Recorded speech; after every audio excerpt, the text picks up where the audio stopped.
এখানে 4 পিস ইলিশ মাছ আছে, এখানে লবণ,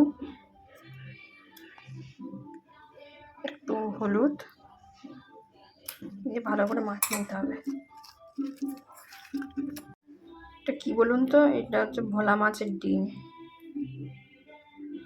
ভোলা মাছের ডিম।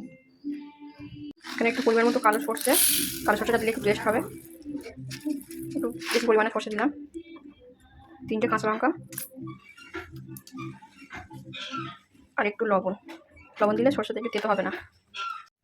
সর্ষেটা একটু বেটে নেব, শিলে বাড়লে একটু টেস্ট হবে সর্ষেটা। দেখুন বন্ধুরা, সর্ষেটা বাটা কমপ্লিট হয়ে গেছে। আমার তো আর ক্যামেরা ধরার লোক নেই, তো দেখাতে পারলাম না। সর্ষে বাটা হয়ে গেছে, সর্ষেটা আবার ছেঁকে নেব। কালো কালো যে খসাগুলো আছে ওগুলো বাদ দিয়ে দেবো। একটু জল দিয়ে দিলাম।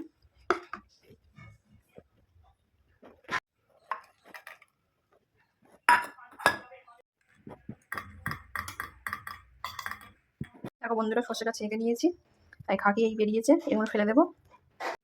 একটু সর্ষের তেল দিয়ে দেবো কড়ায়। তেলটা গরম হয়ে গেছে, একটু কালো জিরে দিয়ে দেবো।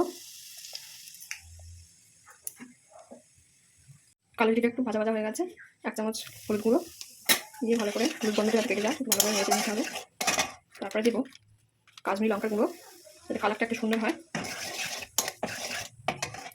এবার দেবো 2টো কাঁচা লঙ্কা,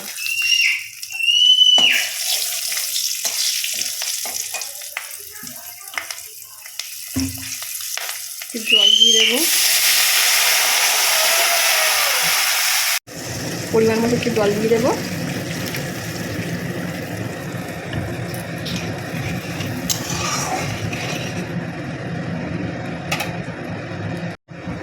জলটা ফুটে উঠেছে, এবার মাছগুলো একে দিয়ে দেবো। কাঁচা মাছ দিলে ইলিশ মাছে একটু টেস্ট হবে ঝালে।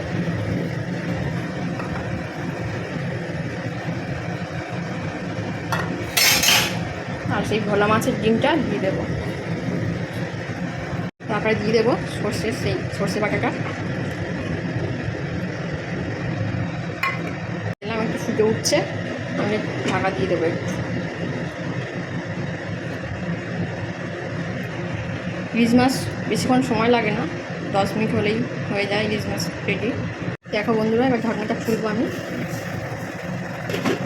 দেখো কত সুন্দর কালার এসছে।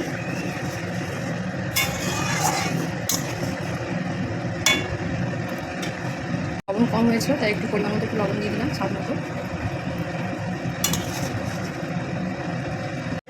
একটু সামান্য একটু জিরের গুঁড়ো দিয়ে দিলাম।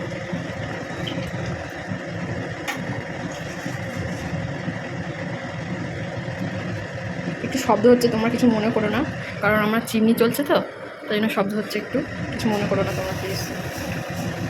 আমার ইলিশ মাছ একদম রেডি হয়ে গেছে। একটু সবার শেষে একটু 2-4টে চিনি দিয়ে দিলাম, তরকারিতে স্বাদটা বাড়বে। সবার যদি 2-4টে চিনি দেওয়া যায়, তরকারির স্বাদটা একটু বেশি হয়ে যায়। নামানোর সময় একটু সর্ষের তেল দিয়ে দেবো, কাঁচা সর্ষের তেল। দেখো বন্ধুরা, আমার ইলিশ মাছ একদম রেডি, সর্ষে ইলিশ। কার কার রান্নাটা ভালো লাগলো একটু বলবেন, লাইক কমেন্ট করুন ভালো লাগলে। টাটা।